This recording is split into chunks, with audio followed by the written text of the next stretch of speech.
she's got what we call dead eyes. Nothing happening in the eyes at all. The squinting aside, there's nothing happening in the eyes there at all. So that there are so many markers in there that show us that's a non-Duchenne smile.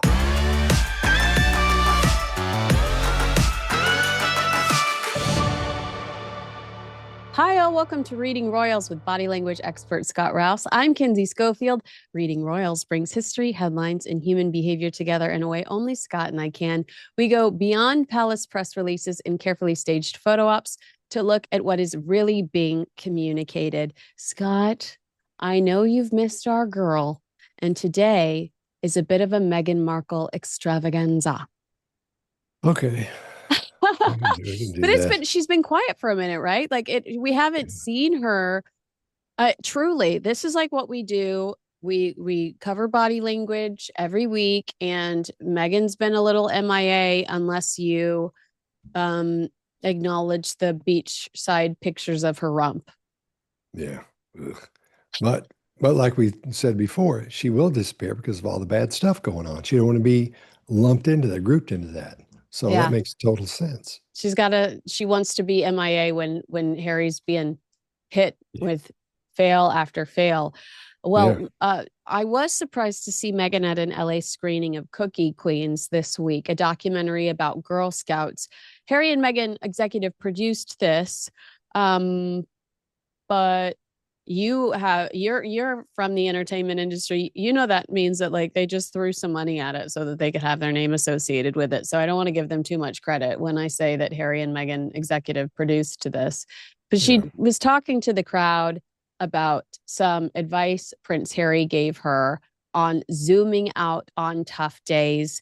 Tell me what you observe in this chat she's having with an audience that's enjoying the preview of Cookie Queens. Funny enough, I was thinking about something my husband told me ages ago, because we all go through experiences and life is full of surprises. But he was a helicopter pilot in the British Army for 10 years. And sometimes on really hard days, once he said, "Yeah, but my love, even if there's a storm happening, above the storm, the sun's always shining." And that's a perspective that only comes when you think about zooming out a little bit. So I think when you really zoom out and think, my gosh, how many things have we gone through that have felt hard and then you still get through them? Or how many goals did you think you're not going to hit and then you hit them and you supersede them? So it's so important to maintain that perspective that no matter what feels insurmountable, there's just always that sun shining above it. That's so beautiful. That's so beautiful, Scott. I mean, I have no problem with the advice Prince Harry's giving Meghan Markle. I just wish he'd take some of his own advice. You don't keep litigating the past if you really are always high vibes, like she just said, or she just explained about zooming out and observing. Then you're not constantly taking people to court and suing them and complaining in interviews about how our books about how Prince William got the bigger room when you were growing up on vacay. Guys don't say things like that. He didn't tell her that. I'm telling you, that's a platitude. He didn't say that to her. Have you ever heard him talk anywhere near that? We've heard him talk to guys. We've heard him talk when he thought he was important. He never got near anywhere like that. He didn't say that to her. I'm telling you, that's just a platitude that she's spilling out because she has nothing else and she starts doing that. No, man, he didn't say that to her at all. She just wanted something to say that sounded like everything else she says. Yeah. That's all that is. No, and she wanted to bring him into it because she's there. I don't know if he's there or not. I don't But think he was. That you're so right though that what she just said sounds like something she would say, not like yeah, something he would say. guys don't say that. A dad may say that to a little child because she's talking to everybody here like they're 4 years or 9 years old. Yeah, well, and Like, it is about Girl Scout cookies. oh, that's true.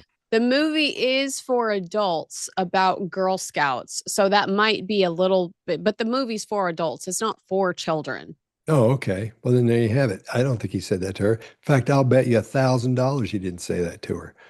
Yeah, He didn't see. Mm-mm. what in her body language indicates that deception is, or is it just the pattern we in observing these two over the last few years the way we have. I mean, because I agree with you. But is there anything in the way she's moving or the way she's speaking that makes you feel like there is some dishonesty peeking through? Yeah, because it's all performative. Granted, she's on stage, so it's a performance, quote unquote. But I didn't see anything but what you just showed me. And I mean, I watched it before, but before that, I can promise you her body language was different than that. I bet she was talking a little faster. I bet she was talking a little bit lower. And here she's trying to make it sound like she's really got something figured out. So it'll sound more energetic. You know, Mm-hmm. you do that when you're trying to sell something, quote unquote. But this will be, and that's when she starts using those big illustrators. Illustrators are the way our brain emphasizes specific words and phrases, like I did just then, specific words and phrases. And when she starts doing that and starts narrating, body, physically doing things like that, that's not that's the only time she does that. Watch those videos we've covered on here before. When she starts lying, that's what happens when she's being dishonest or deceptive. That's when these things start getting bigger. Quite often they'll get smaller, but when she's selling the actual story, that's when they're bigger. But if you were ask her about that, they would get smaller. Mm, that's interesting. I want to share this with you as well, Scott. I think it's really important that I share this with you right now. It's Meghan's feet. Ugh. Ugh. Why are we doing this? I just, Oh, it's been a while since we've seen Meghan's feet. I just that's wanted too you to bad. fully appreciate the bizarre leather sandals with the suit combination. Yeah, I don't get it. Do you not? They've got some kind of weird feet thing over there. I'm telling you, because when we see videos of them at their house, nobody has shoes on, and all she talks about is Never. being barefooted and walking around. It's like, no, man, there's something up with their. There's something going on. Let's put on our socks and shoes, ladies and gentlemen. Let's put on our socks and shoes. Let's just God's be sake. dignified for one. Can we be dignified for one moment here? Which is this a word I use constantly on this show in the form of absence when we're talking about Harry and Meghan. They seem to always be lacking it.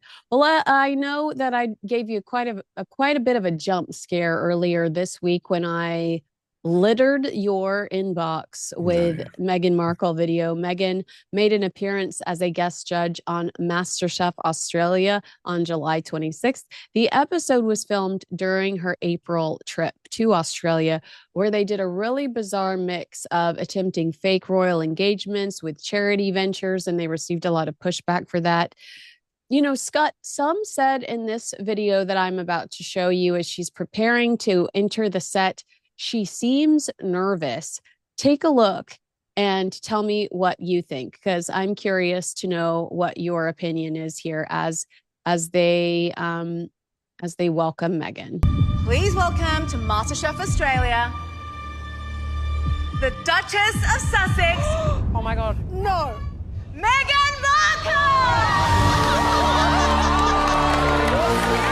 I know!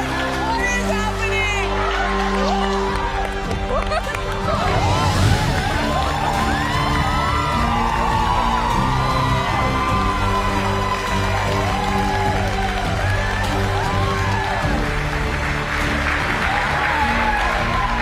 I just have a really hard time believing grown men are excited about saying Meghan Markle. Well, Like, what is going on? yeah. I mean, I'm sitting here going, oh, how the mighty have fallen. She's on this woman that wants to be considered a royal is on a reality show yet again. Did you sense her when she's fidgeting with her clothing, or is she already on? Is she already going, oh, how am I supposed to look right now? The cameras are rolling. I need to look like I'm prepping because the cameras are about to be on me. How did you interpret what you saw in those few moments? Well, in the beginning, I think she came there by herself. I don't think she even brought a friend with her because she's got that when you see somebody in a social situation and they're by themselves and they look all, that's what she looks like. Now, granted, before she walks in, it's a big deal. It's going to be a TV show and all that. So we're all going to experience apprehension. We're going to be apprehensive before that happens. That's what she's doing. When she's got her hands together like that, she's adapting. She's just squeezing her hands because she's prepping to go in there. I'm sure they've had to sit. This whole thing is set up. We'll get to that in a second. And when she walks in, this is for her. This is what she dreams all the time. Being on a red carpet, her walking down it on with cameras on her and people clapping. That's what she dreams about. That's what narcissists want. In other words, nirvana for a narcissist. So that's what's happening there. Yes. And if you'll watch these people, the expressions they have don't match what's going on. And the reason being is because when you have surprise, it happens once and it lasts maybe half a second, maybe a second at the most. But we're seeing these people do the same thing over and over and over. They have these things of surprise where you don't have that. You know what I mean? So that's fake. So it's TV. So they've probably set it up and said, look, it's going to be Meghan Markle. When she comes in, you act surprised. They don't know how to act surprised, and nobody really does because it just happens once, and you see it and you go, oh, this is how you act surprised. So they keep acting surprised, where it doesn't last that long. That's why it's weird and feels odd. Yeah. So, and nobody in there, the smiles they have aren't real smiles. And when you watch that, the feeling you got, and I'm telling you, it's every woman watching this, or maybe four that don't get that same feeling of, why is this weird? Why does this feel weird? Because you're seeing people fake an emotion. And women pick that up. Guys that run right past, like, hey, everybody's in a good mood. Women don't miss it because their brains, we've been through this, are set up differently. They take in a lot more information. And the things that look at information, the fusiform gyrus and mid-temporal gyrus, those parts of the brain, they take in chunks of information and then sifts through it. And the more you watch that, the weirder you'll feel about it. If you're a woman, watch that. Guys, we think we got it figured out. Okay, I know what it is. Gut feeling. Women's intuition says, something's not right here. I don't know what it is yet, but something's not right here. And that's why you'll have that feeling. So everything in there is fake. When that man, she comes up to the man and hugs him, that's not the first time she's met that guy. Watch how he hugs her and he pushes her away. He nods his head. Yes, they don't even lock eyes. He just looks at her real quickly and looks away. The woman who introduced her, she wasn't that excited. Oh, wow. At all. Well, we're She going was to get just to her. being We have loud. a whole video dedicated to their blossoming relationship. They call them besties on the Instagram account. I know you're right, though, because I did a TV show where every week they brought in a new celebrity and we had 24 hours to throw a party for them. And I remember the week there were some people that I was like, oh my gosh, yes. Brody Jenner being one. I loved Brody Jenner. His mom, Linda Hamilton, famously Elvis's girlfriend. He's Bruce Jenner, now Caitlyn Jenner, and Linda Hamilton's son. He's a beautiful man. There, I was genuinely excited. But no offense to Missy Elliott, but I remember them making us record the reaction to Missy Elliott over and over and over again because they didn't get the response they wanted. So I remember being like, and it's like, I don't care. Sorry, no offense to Missy Elliott, but I wasn't excited to meet Missy Elliott or to throw a party. I didn't know anything about Missy Elliott. I knew I wasn't going to throw a good party for Missy Elliott. You know what I mean? Yeah. So you're absolutely right about the take number 45. Look happy, look excited. And you're exhausted because you're like, I'm not getting paid enough to be an actor. That makes sense too. Well, Because it's all fake. Yeah, it is. It is all fake. I wanted to show you this because I did see all of the comments about how, she looks nervous. It reminded me of an older clip I'd seen of her where I felt like she looked wildly confident. And so let me show you that clip. And I want to ask your opinion about this evolution in Meghan Markle's behavior. And I'm going to chop it up a little bit because it's a long segment. Well, it's 3 minutes and I'm not going to do that to you. But there are certain moments where I sincerely feel like there's nowhere else she should be or would want to be. It holds up. Yeah, you can grill radicchio, kale, whatever you want. So what's great is you just want to have it lengthwise. The reason I show you that is because I think that is a woman that is so much more confident than the woman I watched on MasterChef. Happy about grilling lettuce here. Exactly.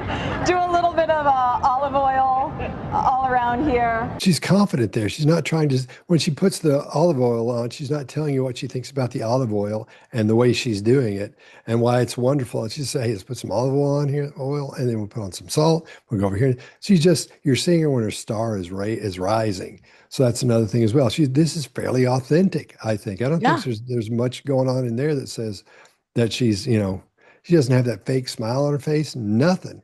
She's not pandering to the audience or anything constantly. And she's not trying to act, she's acting like a TV person acts. She's not acting like a royal, what she thinks a royal should be. She's acting the way TV people she thinks should act. And I think she's right about that. 'Cause she was on television, a couple of television shows. So I think that's what we're seeing is the television version of her, because I think she knew who she was. She was in the pocket there. She had that under control. But then when she left that, that's when she doesn't she doesn't understand how to act like a royal, except for what she thought a royal was when she was a kid. This is what a princess acts like. This is what a king acts like. So that's what she thinks is happening now. But back then, that was real. She was excited about it. Nobody really knew that much about her. Yeah. She didn't know much about doing all this. It was all exciting and new.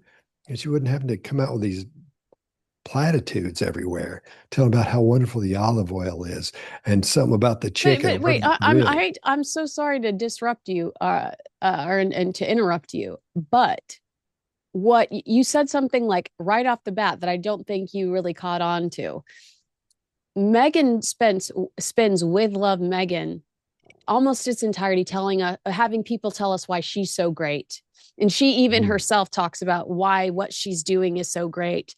In this moment, she really is she's explaining things that need to be explained to the audience. It's like she's doing such a better job in actually executing the task at hand during this TV segment that's over a decade, old, versus when we see her on With Love Meghan, where she's orchestrated an entire TV show to talk about how great she is when she's not doing much of anything. And she's certainly not explaining to us in a clear fashion what she's doing and why she's doing it.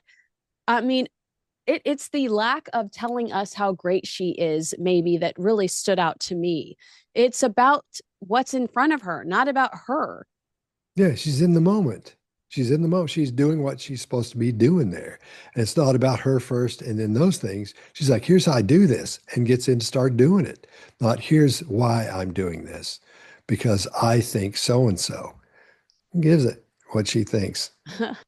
Just make the stuff. Man, show us how to do it. And that's what she's doing. She's being the TV personality, not the royal's personality or royal personality, however you say it.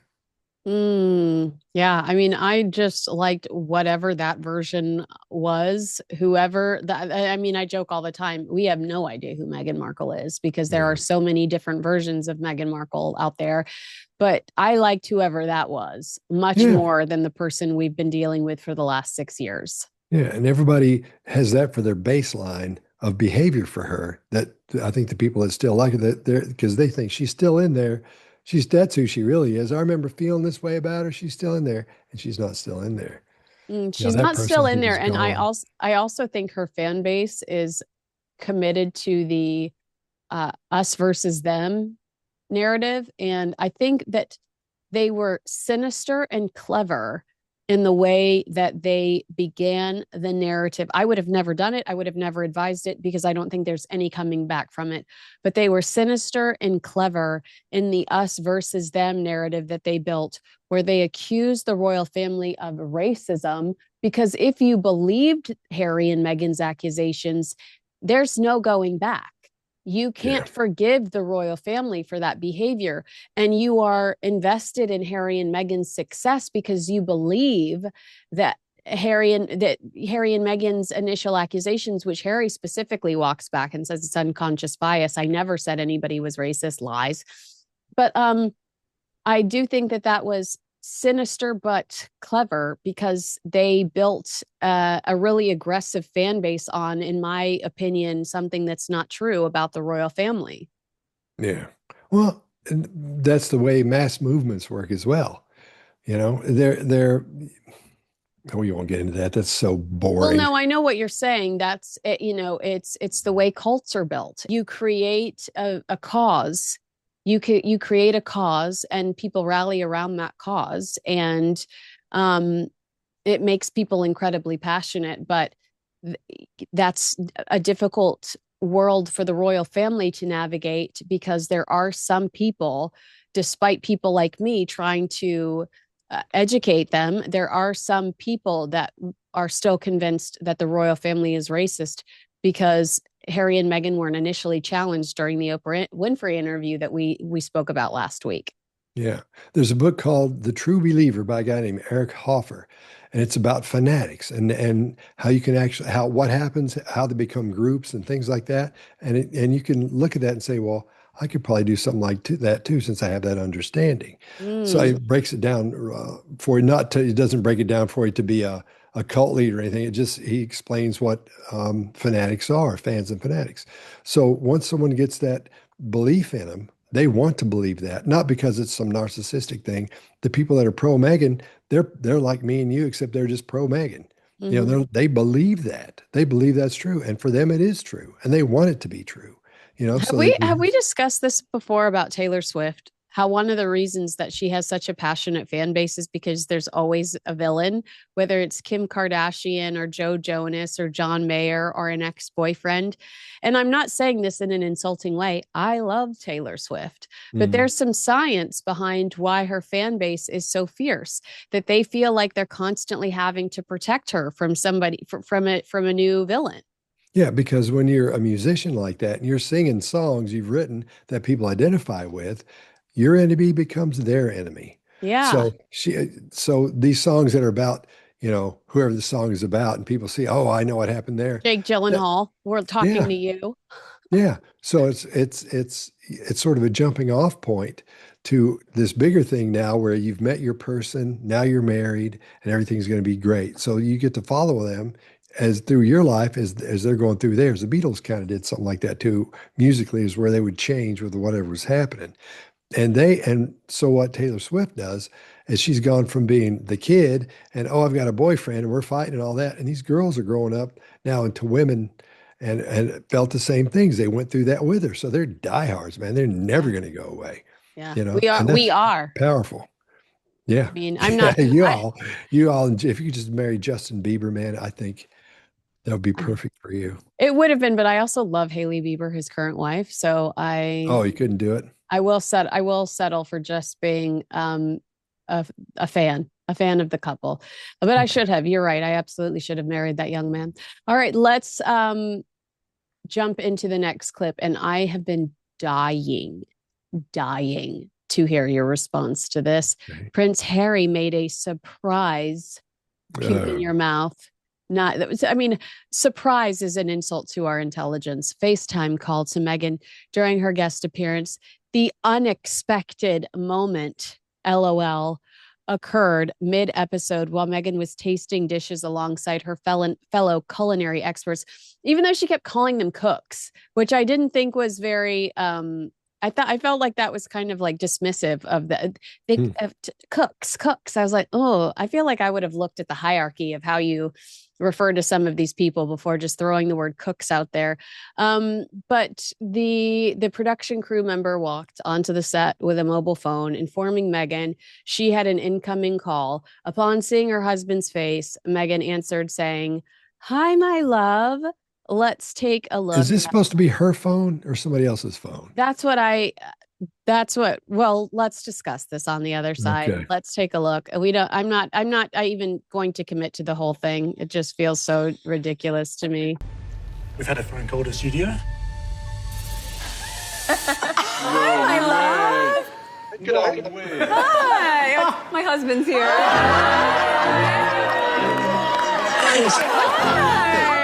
I want you to meet the judges. Oh my gosh. What's going on? Have I interrupted something Well, important? we are actually in the middle of tasting all of the dishes. We have 4 incredible cooks here. Here they are. Aaron's here. Vinny's back there. Casper and Petro. Say hi, guys. It's amazing. They're so talented. We wish you were here. He's in Canberra right now. Yeah, we do. With the veterans. The chandeliers in the background, that's very nice. Yeah, we fancy the joints up they go all for out here. your beautiful wife. That you guys have. Wonderful.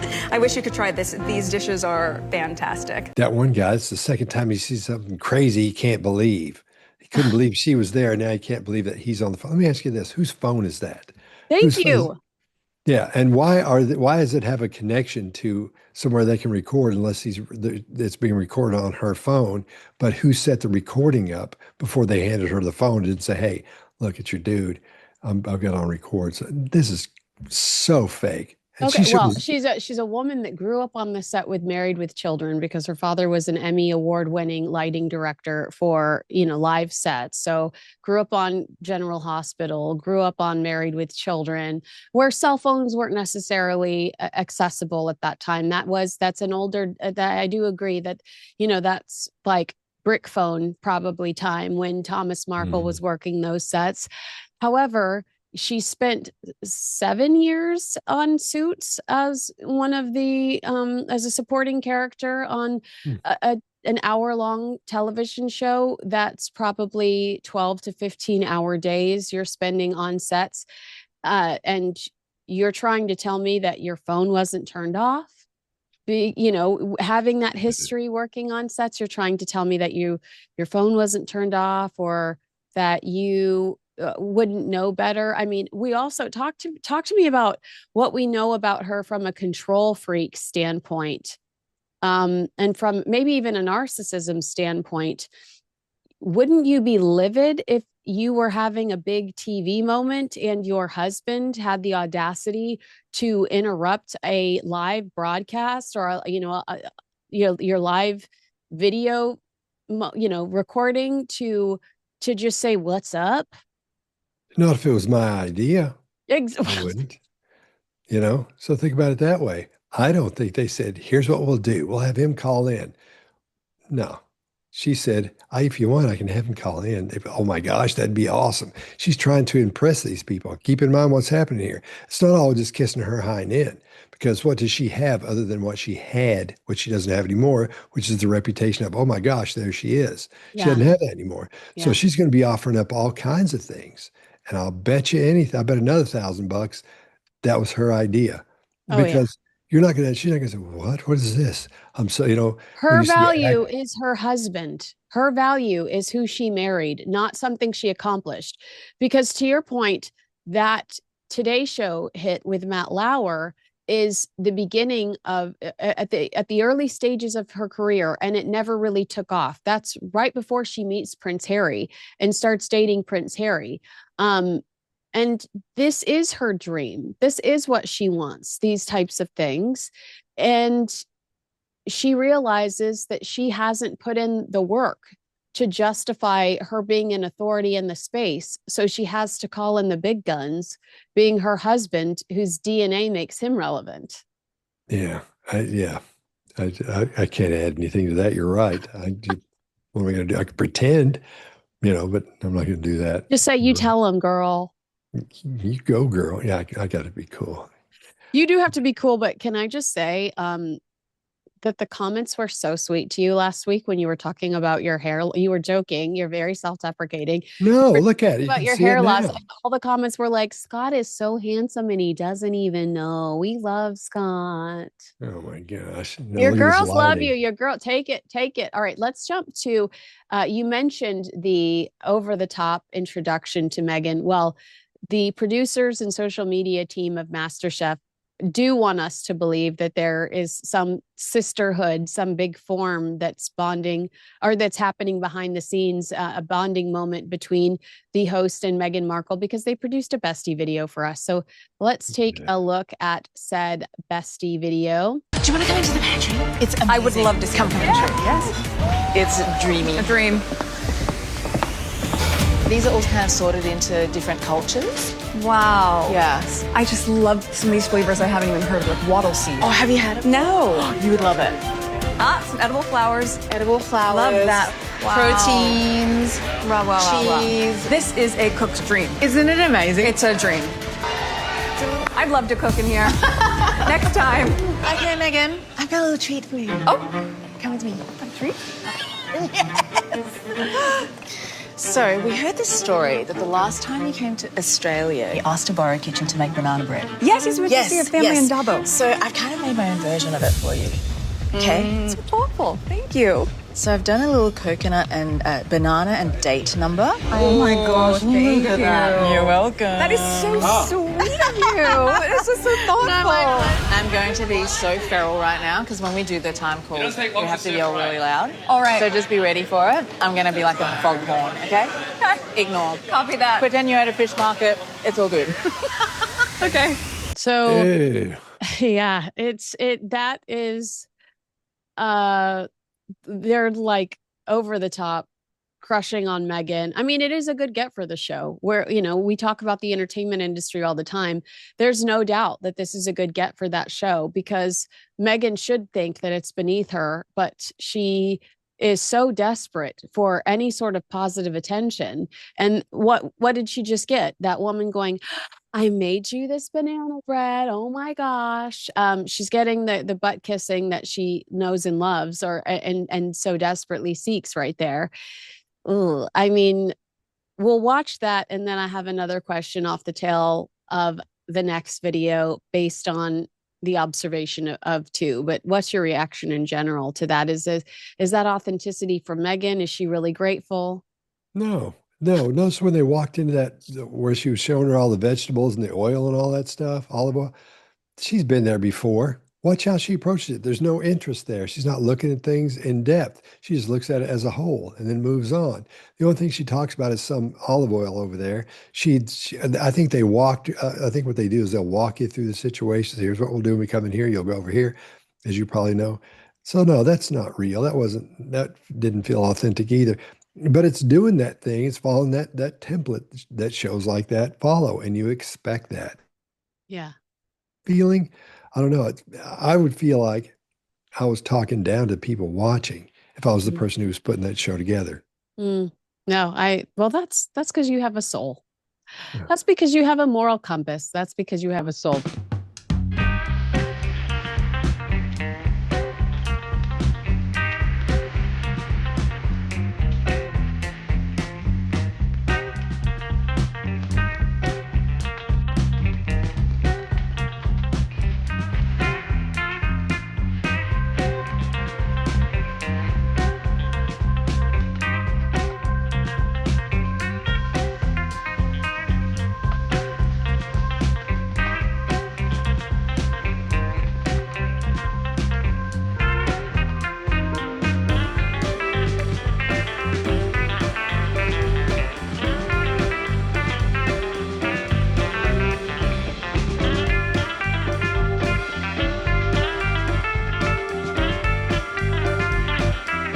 Felt like the behind the scenes video almost counteracted some of the other content because when what you see during some of that stuff is during the downtime how she's not. Yeah, What you see during the downtime is her like what exactly. But also watch the people in that last section of that, all the people when she's getting their picture made, they're all smiling, all that. Watch the people on the second and third row. Some of them are just standing there. They're over it. This isn't a whole bunch of people that are into her. I'm telling you, this isn't real. Of course, we know it's not real because it's TV.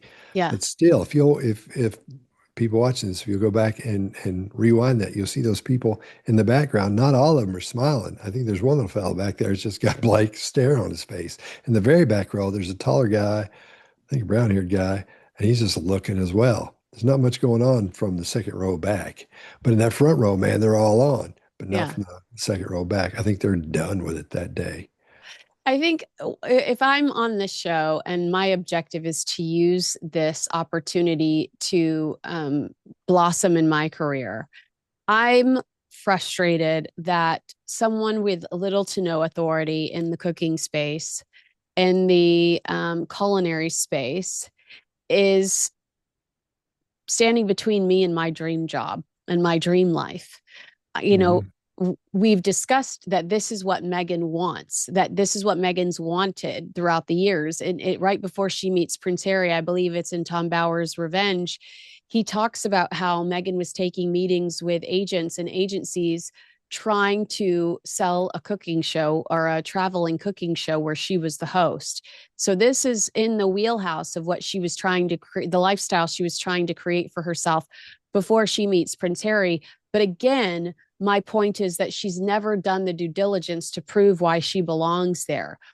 Just because you like to eat doesn't make you an expert on food. It's the magicians in the kitchen that we admire for their creation. A consumer is not necessarily a great creator. So why is she positioned as an authority on this and in a position to ruin somebody's life path by going, I didn't like that dish as much as I liked this dish. So you're gonna be sent home and sent away. I just think that that's one of the general issues. And you could talk about this from an entrepreneurial standpoint with Harry and Meghan, that they want to talk about these subjects that they haven't earned a space in. Yeah, exactly. Yeah. And so it's fake. It's false. Like their whole thing is fake and false. Yeah. There's no reason, like now, there's no reason for people to listen to him. He has no credentials when it comes to mental health, and that's what his thing is now. Mm-hmm. And what are her credentials? Right. Holding a briefcase and going, no, it doesn't have $100 in it. It has 1,000 or whatever that thing was. Yeah. Then on Suits, walking around going, I don't know. I'll ask her. Things like that. I mean, there's nothing there. Mm-hmm. There's no there anymore. Mm-hmm. So I think she's starting to feel that because the insecurity she shows when she's hanging with those people, standing with those people, when the camera's on, she's lost her edge in that thing. I don't think that's going to go well for her. I don't think she may not be on another one of those. I'm not sure. But she doesn't look confident enough. I don't think she was comfortable enough to go, I think I'll go back and do that again. Right. Even though she got that praise of walking down a red carpet and people clapping and acting surprised.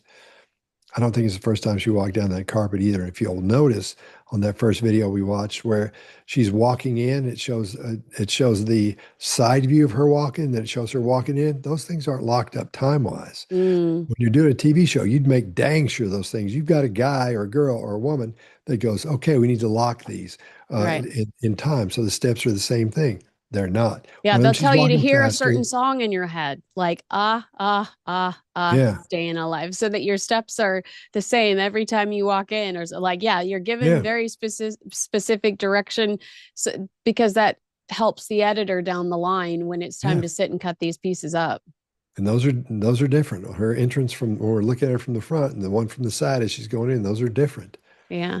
So that So a lack of nothing's authentic. confidence is what you're observing. Would you say Yeah. if I'm sorry I didn't pull a clip, and if you need me to, I could I'll Oh. take a second to, but would you say that there's a difference in confidence from With Love Meghan to watching her on MasterChef Australia? Oh, yeah.